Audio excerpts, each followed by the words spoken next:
Hello guys, antayin natin yung nanay ng bata na mahilig dito sa gatong pag-aalaga ng aso. Ayan, atin na pong ibibigay. Bali, hiningi po natin ito para ibigay po doon sa mag-asawang namimitas ng mga bunga o namamakyaw ng mga bunga ng prutas. Yan,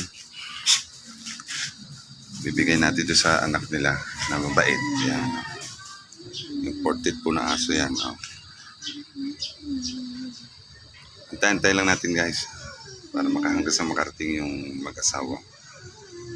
Wait lang guys. Yan. Bali siya po yung magiging pantay sa manukan sa kanyang paglaki. Yan. Pabantayan niya. Yan yung aso.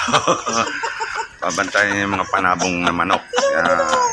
Ano chow? Ano? Yan, nandyan na siya. Nandyan na. Yun na lang daw dalhin niyo, yung ina. Yung ina ng aso.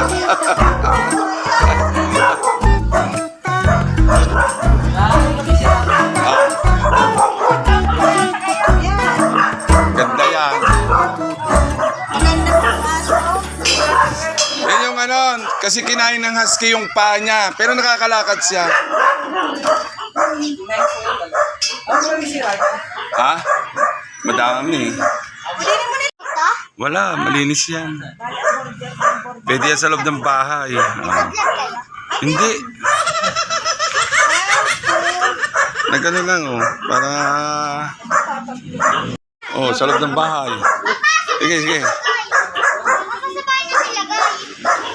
Yun yung magandang pangalan ng aso. Si Cookie. Diyo, si Cookie. Di ba si Cookie yung taga-ibang planeta? Laki na si Kayla. Oo nga, kita ko yan. Ganda ng tuta eh. Oo. Ayun guys, kuha na. Bye-bye.